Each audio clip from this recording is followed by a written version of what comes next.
우리나라의 교통이나 관광, 또 안전, 산업 전반에 어떤 혁신을 가져올 수 있을지 아주 구체적인 시나리오들을 보여주고 있습니다. 네, 맞습니다. 이게 특히 흥미로운 게 그냥 뭐 먼 미래의 얘기가 아니라 국토부에서 추진하는 KUAM이라고 있잖아요. 한국형 도시망공교통. 그 시범 사업의 핵심 기체 중 하나로 이 조비 기체가 딱 언급되고 있거든요. 그러니까 단순한 가능성만 얘기하는 게 아니라 정말 현실적인 변화를 앞둔 기술이다. 이렇게 볼 수 있는 거죠. 바로 그 점 때문에 저희가 오늘 이 자료를 좀 자세히 보려고 합니다. 이 조비 EVTOL이 어떻게 우리의 일상 또 사회를 바꿀 뭐랄까 게임 체인저가 될 수 있을까? 자료 속에 나온 아주 흥미로운 사례들 중심으로 한번 파헤쳐 보겠습니다. 마치 미래 도시에 미리 가보는 느낌? 그런 기분도 들 것 같네요. 자, 그럼 한번 자세히 들여다볼까요? 제일 먼저 눈에 딱 들어오는 건 역시 그거죠. 하늘을 나는 택시, 도심 항공 택시로서의 역할입니다. 특히 서울 같은 큰 도시들 교통체증 진짜 심각하잖아요. 이건 뭐 다들 경험하시죠? 예를 들어서 김포공항에서 강남까지 지금 차로 가면 보통 1시간 넘게 걸리잖아요. 이걸 조비기체로는 단 15분 아니면 20분 만에 갈 수 있다고 해요. 와, 이건 정말 엄청난 시간 절약인데요. 그렇죠. 이게 단순히 이동 시간이 줄었다. 이걸 넘어서는 문제죠. 어쩌면 우리가 출퇴근이라고 부르는 그 일상적인 행위, 그 개념 자체를 바꿔놓을 수도 있는 잠재력이 있는 겁니다. 매일 왕복 2~3시간씩 길바닥에 버리던 시간이 사라진다고 생각해 보세요. 그 시간이 뭐 개인 여가나 자기계발 아니면 가족과 보내는 시간으로 바뀔 수 있잖아요. 물론 자료에서도 나오지만 초기에는 비용이 좀 부담될 거예요. 아무래도 수만 원에서 뭐 10만 원대까지도 요금이 예상이니까요. 그러니까 처음에는 아무래도 고소득 직장인이라든지 아니면 좀 급한 용무가 있는 기업 임원들 이런 분들 중심으로 시장이 생기지 않을까 싶어요. 아, 처음엔 좀 비싸군요. 하지만 이게 장기적으로 보면 좀 달라질 수 있다는 거죠. 기술이 점점 발전하고 또 운영 경험도 쌓이고 대량 생산도 되고 그러면 효율이 좋아지니까요. 그러면 요금이 점점 현실적으로 내려올 수 있다. 이런 전망도 담겨 있더라고요. 마치 옛날에 휴대폰 처음 나왔을 때 엄청 비쌌지만 지금은 누구나 쓰는 것처럼요. 네네, 그런 가능성을 제시하고 있습니다. 그렇게 되면 정말 일반 시민들도 뭐랄까 하늘을 나는 버스처럼 좀 편하게 이용하는 시대가 올 수도 있겠죠. 다만 거기까지 가려면 넘어야 할 산이 꽤 많습니다. 일단 안전은 기본이고요. 소음 문제도 아직 완전히 해결된 건 아니거든요. 그리고 또 중요한 게 도심 곳곳에 이게 뜨고 내릴 장소가 필요하잖아요.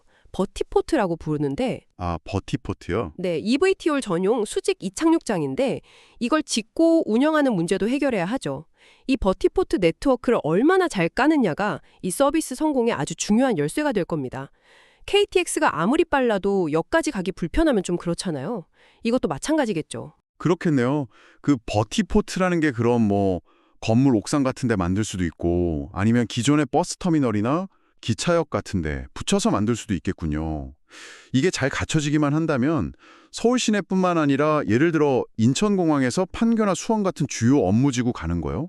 아니면 더 멀리 부산에서 울산이나 대구에서 포항 가는 그런 도시간 이동도 훨씬 빠르고 편해지겠네요. 맞습니다.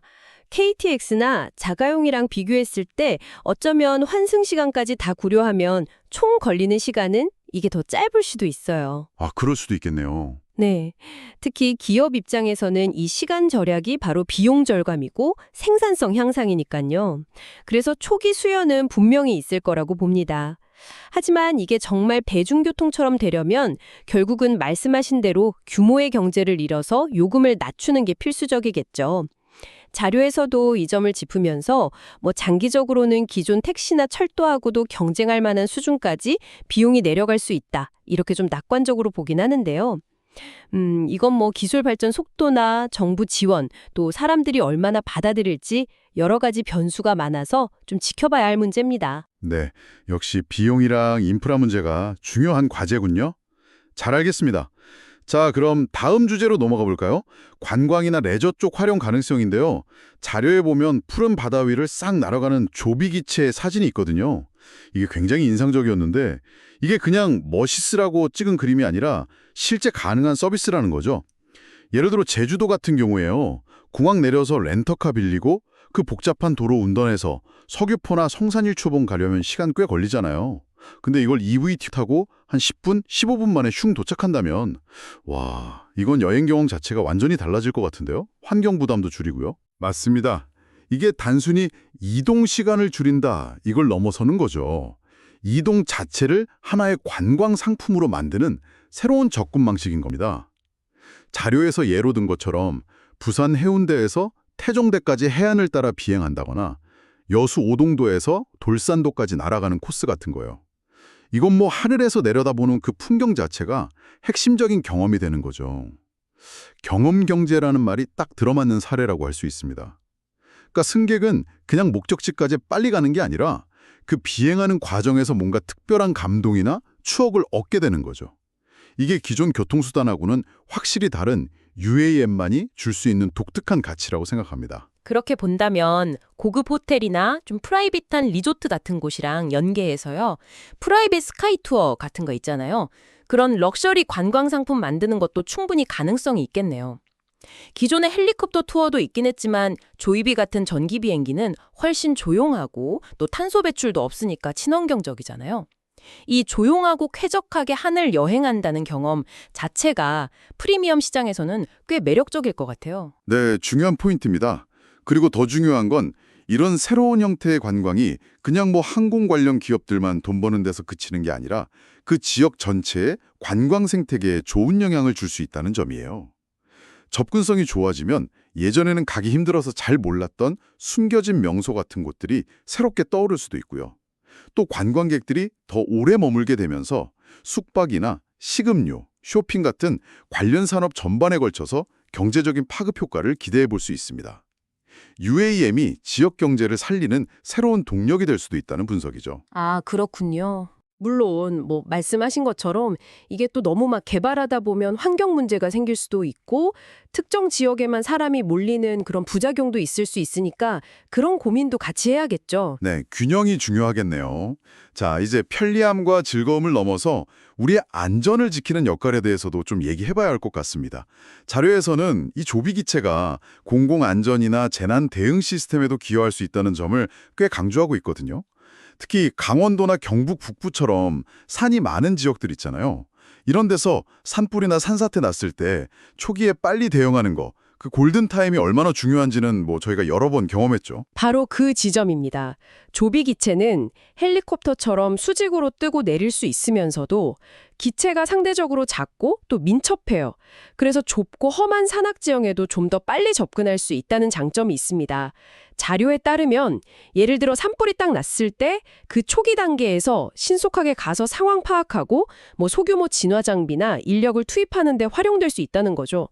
기존에 쓰던 드론이나 큰 산불 진화 헬기하고 서로 보완하면서 전체적인 재난 대응 능력을 더 키울 수 있는 겁니다. 특히 제가 인상 깊게 본 부분은 저소음이라는 특징이에요. 기존 헬기는 밤에 주택가 근처에서 운용하기에는 소음이 너무 커서 좀 어려움이 많았잖아요. 근데 조비기체는 상대적으로 조용하니까 야간 수색이나 구조활동 아니면 밤에 응급 환자 이송 같은 거 할 때 훨씬 유리하다는 분석이더라고요. 이건 그냥 기술적으로 좋다는 걸 넘어서 실제 운용 환경에서는 정말 큰 차이를 만들 수 있겠네요. 맞습니다. 그 야간 운용 가능성이 재난 대응뿐만 아니라 응급 의료 시스템에서도 아주 중요한 의미를 갖습니다. 예를 들어 섬 지역이나 아니면 교통체증 심한 대도시에서 심정지나 뇌졸중처럼 정말 1분 1초가 급한 환자가 발생했을 때요. 구급차가 도로 위에서 시간 허비하는 동안 이 EVTOL은 하늘길로 2배, 3배 더 빨리 환자를 큰 병원으로 옮길 수 있다는 거죠. 이건 그냥 시간 단축이 아니라 말 그대로 환자의 생존율과 직결되는 문제잖아요. 정말 생명을 살리는 기술로서의 가치를 보여주는 대목이라고 할 수 있습니다.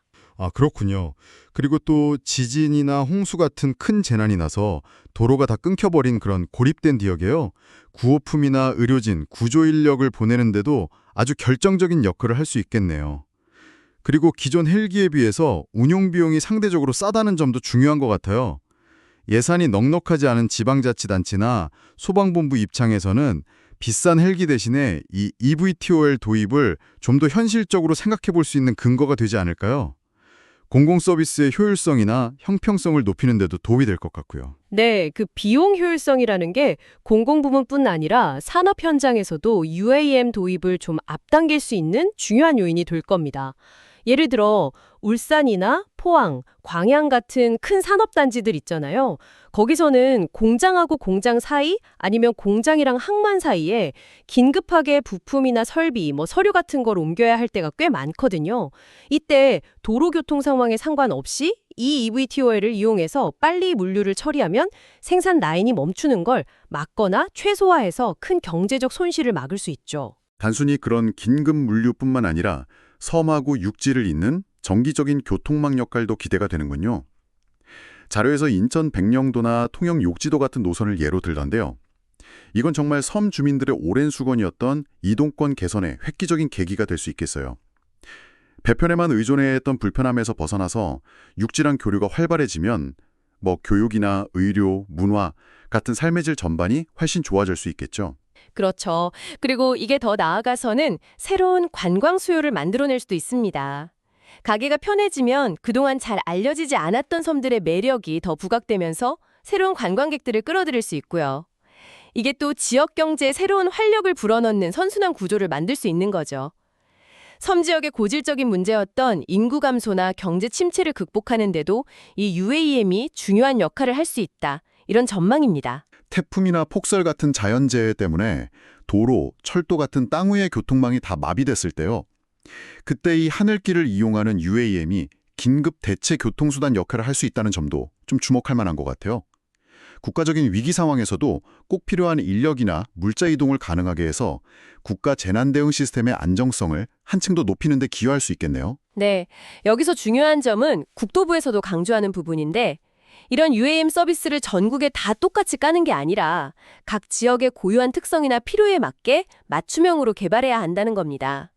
자료에서도 이걸 뒷받침하는 구체적인 지역별 시나리오들을 제시하고 있어요. 예를 들면 제주는 관광 연계 모델, 대구 경북은 산불 감시나 대응 같은 공공서비스 강화 모델, 울산은 산업단지 물류나 태화강 연계 교통 모델, 수도권은 공항 도심 셔틀 모델, 부산은 항만이랑 주요 관광지를 연결하는 복합 모델, 이런 식으로요. 지역별로 특화될 수 있다는 거죠. 아, 지역별로 다르게. 네. 그러니까 UAM이 중앙정부 주도로 획일적으로 가는 게 아니라 각 지역의 자발적인 필요와 혁신을 통해서 좀 더 다채롭게 발전할 가능성을 보여주는 대목입니다. 자, 이제 자료의 거의 마지막 부분인데요. 아까 잠깐 언급했던 그 바다 위를 날아가는 조비기체 사진이 다시 한번 나옵니다. 이 사진 한 장이 사실 우리가 지금까지 나눈 여러 이야기들 있잖아요. 제주나 부산, 여수 같은 데서 관광 비행하고 편리하게 이동하고 또 새로운 경험을 하는 것들, 이런 것들을 딱 한 장면에 압축적으로 보여주는 굉장히 상징적인 이미지다. 이렇게 볼 수 있겠네요. 특히 그 창밖을 바라보는 승객의 표정을 보면 아, 이게 UAM이 그냥 이동수단이 아니라 뭔가 감성적인 만족감까지 주는 경험제구나 하는 특징을 좀 엿볼 수 있는 것 같아요. 네, 정확히 보셨습니다. 이 기체가 제공하는 핵심 가치는 단순히 빠르다는 속도에만 있는 게 아니에요. 자료 결론에서도 강조하듯이 신속한 이동, 스피드, 에다가 특별한 경험, experience, 그리고 친환경성, sustainability, 이 세 가지 요소가 딱 결합된 복합적인 가치를 제공하는 게 핵심입니다. 그러니까 이동 시간을 획기적으로 줄여주면서도 그 비행하는 과정 자체가 즐겁고 기억에 남는 경험이 되고 동시에 또 탄소 배출을 줄여서 환경 부담도 최소화하는 거죠.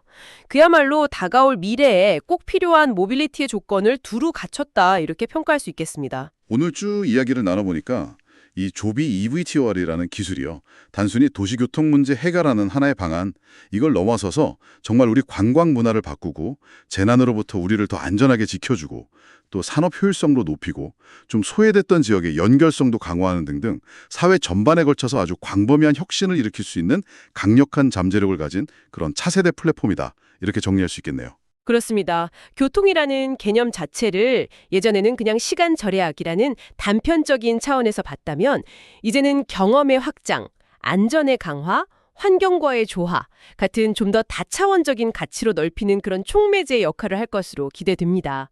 물론 기술적으로 더 완성도를 높여야 하고 경제성도 확보해야 하고 또 사람들이 이걸 받아들이는 문제, 관련 법규나 제도 정비 같은 해결해야 할 과제들이 아직 산더미처럼 쌓여 있긴 합니다.